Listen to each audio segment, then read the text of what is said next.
Take a deep breath. I'm about to review something superhero related. Hero fatigue is real. It's not an issue to where it would be trending. It comes and goes depending on the quality of hero-related media available to consume.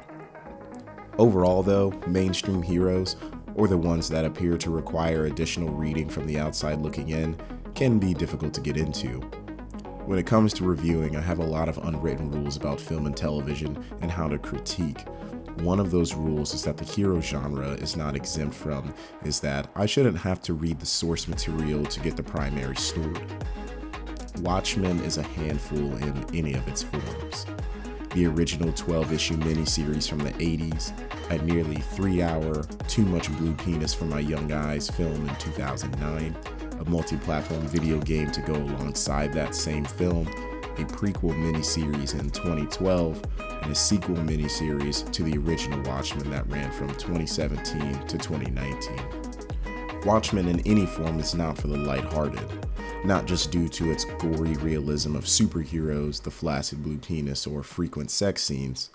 Watchmen as a series is a gut-wrenching look at realistic superheroes. It's The Boys without the comedy and even more depth. It's not about team-ups or universe-shattering villains. It's the interaction of masked vigilantes with social and political complexities. The latest form of Watchmen took the form as a television show, a 9-episode series appearing on HBO Max. It acts as a sequel to the original Watchmen series. If you've seen the film or read the series, you'll be ahead of the curve here. If you haven't, that doesn't disqualify you from watching this, which is important as it doesn't break my rule. HBO's Watchmen will give you everything you need to understand the story from top to bottom, assuming you're patient enough. My personal history to take a step back with Watchmen started off badly, but it is improving. My first impression came from the trailer for the 2009 film. I was awestruck by a group of superheroes being published under the DC name that I had never heard of. I had seen an issue of 2 of Watchmen lying around my father's office, but never had I picked it up. The trailer draws me in, telling me that the person who worked on the film 300, a film I loved in my youth, has a hand in this movie. The song "The Beginning is the End is the Beginning" plays in the background to a selection of well-selected scenes from the film, but it's not the main version of the song which I had heard before. My older brother was a huge Smashing Pumpkins fan. I knew this song, but not like this. It was dark, gripping. It caused me to look at the heroes on screen with a sense of curious dread rather than awestruck wonder. My eyes widened throughout the length of the trailer, being drawn in by things like an electric blue humanoid exploding the Viet Cong or a spandex-wearing female descending down a flight of stairs. I don't know what it's about. I don't know who the Watchmen are. All I know is I have to see this movie. Fast forward to the release of the film, and I'm with my father, brothers, and best friend in the cinema.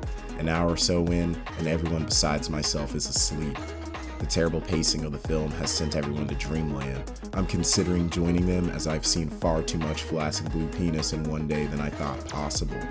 I come out of the theater disgusted, bored, and angry. I want to claim the trailer as false advertisement, but its quality was unmistakable. Fast forward to 2019 and the sequel to the original Watchmen comic, Doomsday Clock, is coming to an end. The amount of time I've spent reading about nuclear weapons in the bulletin of atomic scientist clock is likely unhealthy, so the title of the series immediately interests me. It also acts as a bridge to get the Watchmen characters in the DC universe, and I find that interesting too, as Universal comic rebirth appears to be happening constantly. I hold my breath again and I am patient. Not all of 2009's Watchmen was bad. As I became an adult, I even began to understand some of its themes more than I did as a teenager. I understand that Watchmen is not your average superhero comic. It does not care about happy endings. It's not about Boy Scouts or good guys versus bad guys. It's a gritty and harrowing look at the situation at hand, which in Doomsday Clock is pretty grim. It brings Superman against Dr. Manhattan in a final showdown while the world is literally falling apart. It's a slow burn with Watchmen as it always is. Zack Snyder's 2009 film has prepared me though to be a little more patient and hold out hope that the nearly 3-year run for the sequel series was worth it. The ending of Doomsday Clock, which I won't spoil, actually intrigues me a lot. It's a fantastic end and a beginning for both the Watchmen and DC universe. My faith in the franchise grows exponentially. I wonder what's next on the horizon. HBO Max immediately answers that question the same year with their Watchmen series. The previews show a variety of new heroes, or vigilantes as they're now dubbed, that I haven't seen before. My experience with the Snyder film comes back to haunt me, and I leave it alone, especially since it was going to release week to week. I'd rather binge things than wait week to week because in most cases it's not really worth it. It's a rare occurrence for a TV show to actually have gripping writing from week to week. House of the Dragon rears its incestuous head years later, and I start paying attention to HBO Max more. I see Watchmen come up on the list of HBO titles it's peddling on the front page. I've got 90 minutes, I'll give it a shot. Wow. The series starts off with an emotional gut punch as you watch a plane fly over a burning city. As a black man, I'm quickly aware of the events that are being dramatized on screen. The Tulsa race riot is absolutely brutal to watch. The beginning of the show acts as a foundational plot point, but simultaneously a superhero origin story. You won't understand the latter until you're a few episodes in, but the former sets the background for a show that will take place entirely in a racially charged Tulsa. Not during the race riots, but in modern day. A world built around the events of the original Watchmen series, a world where the policing structure has changed in Tulsa, a world where the United States won the Vietnam War, a world where vigilantes don't have free reign, a world where the victims of the Tulsa race riots were given reparations, a world where Dr. Manhattan, the only true superhero, is not even on the planet. To get the full effect of the series, you probably have to watch it twice, or at least reflect on those moments to get the depth of everything occurring.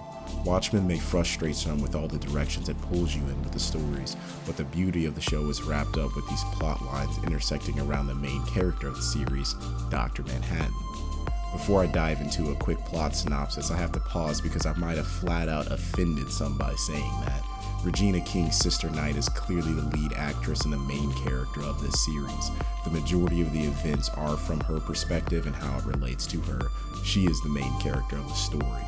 But the true main character of Watchmen itself is Dr. Manhattan. All plot lines go through him to see their conclusion and what I assume is supposed to be some sort of biblical comparison. HBO's Watchmen kind of does the impossible. It acts as a direct sequel to the Watchmen series in a form that it was never in. The closest was the film, but the way that the events occurred in the past at HBO's Watchmen aligns with the original graphic novel and not the film. HBO's Watchmen starts off as a homicide investigation. Sister Night's closest friend and chief of police is found lynched. The pursuit of the murderer overlaps with a racially and politically motivated war between the Tulsa police and the extension of the KKK called the 7th Cavalry. In a move that upset quite a few Watchmen fans, instead of the racists wearing typical Klan gear, they sport Rorschach masks, a pivotal character in the original series who died at the hands of Dr. Manhattan because he chose to never compromise. He chose to tell the world about Adrian Veidt, or Ozymandias' master plan about how he brought world peace. The fans dislike that the character who dies as a martyr for uncompromising truth is being used as a symbol for racists who are clearly the main villains of the series. Depending on your perspective, this may diminish the value of the character. Myself, not being the biggest Watchmen fan, saw it from a different perspective. I feel that the decision to use Rorschach masks is a little more realistic. We can point to a lot of situations in real life where symbols or other material originally used for one purpose get picked up by another set of people and used for different purposes than originally intended. Want an example? White slave owners using biblical scripture to justify slavery. The 7th Cavalry is inspired by Rorschach's writing and takes up his mantle, which is the mask. None of Rorschach's writings are racist, and without additional resources outside the show, you don't get that context, which is a misstep of the show, but potentially intentional as well to emphasize to the Watchmen faithful who he really was.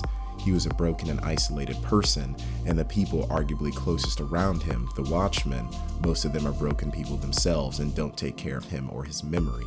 And when you don't take care of the memory of the dead, someone else can come pick it up. They can make it theirs, and they can use the success of that image to their gain.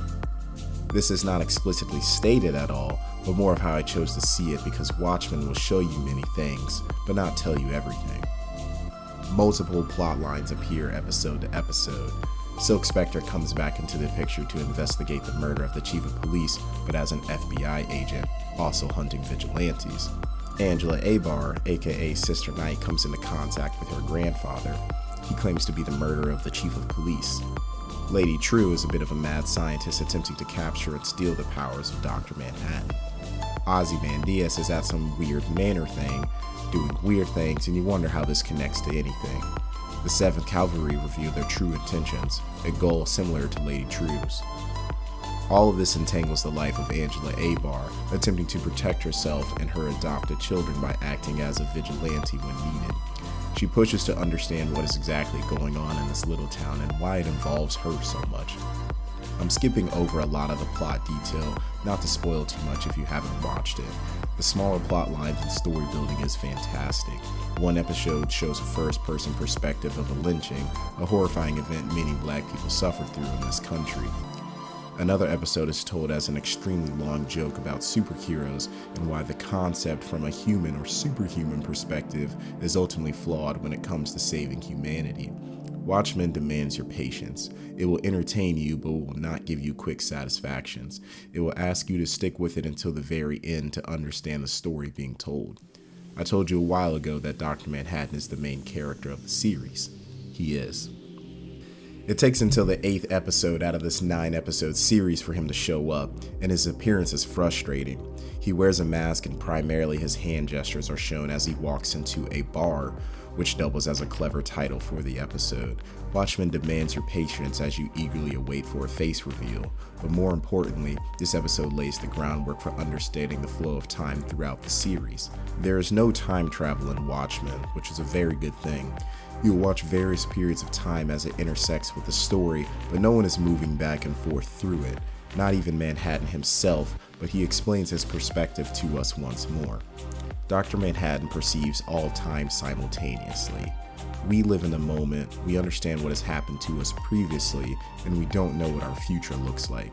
Manhattan experienced this simultaneously, which if you understand the concept thoroughly, this is a horrific existence to live in. However, Manhattan is used to this existence, and he explains this to Angela and acts as a bit of a fortune teller to her. He tells them of their time together. Watchmen's flow of time works in a has happened, will happen, is happening manner. Although there is no time travel in the series, this simply means that you could not go back in time and change something to alter the future, because whatever has happened, will happen, is happening. It's a very strict but clear rule for this particular flow of time. It's important to know this because Dr. Manhattan is telling Abar, more specifically us, what's going to happen. A love story that ends in tragedy. We as humans have perspective in the moment and get to live out the end. Everyone's plot lines come to the terminus, which is the body of Dr. Manhattan.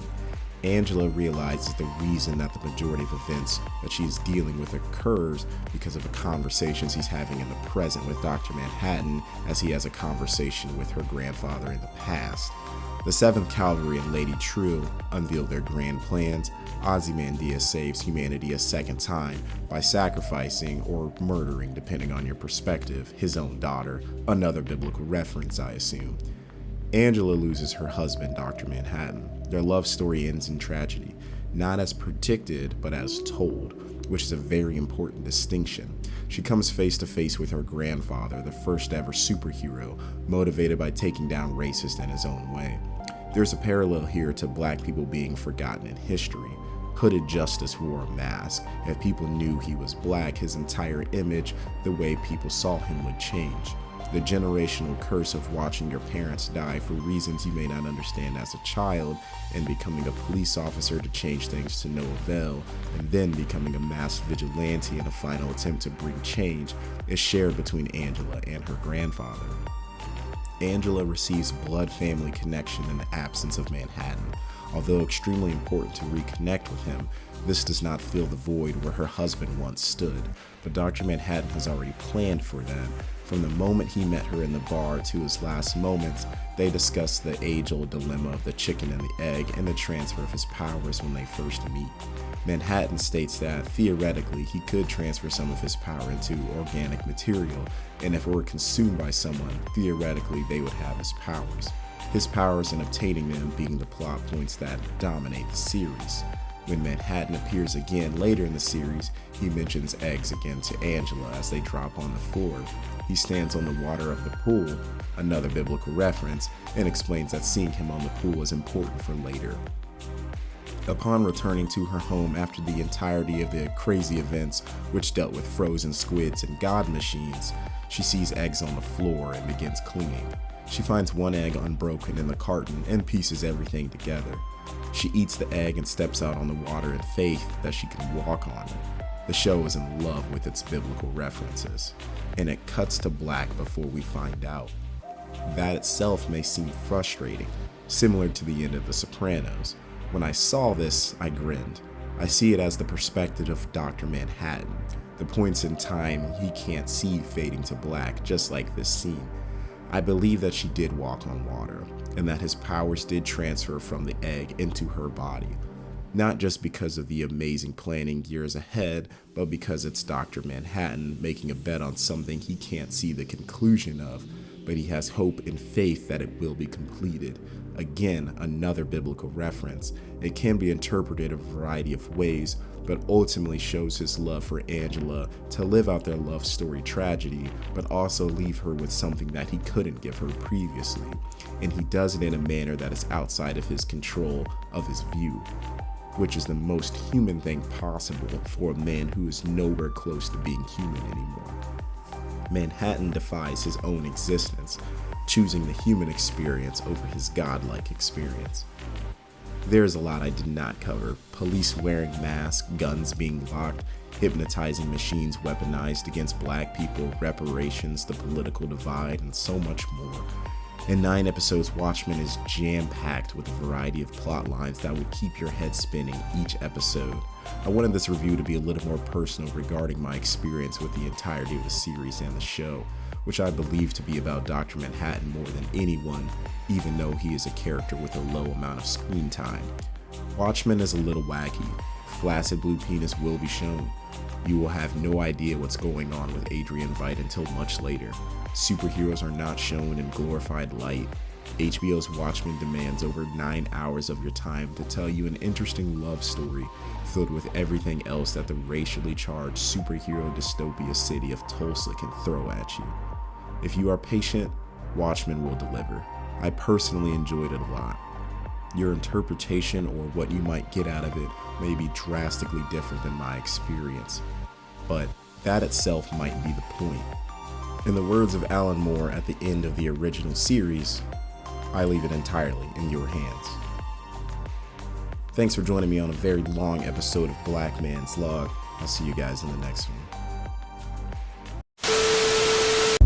Well, he looks at me, and I look at him, and he looks at me, and I look at him.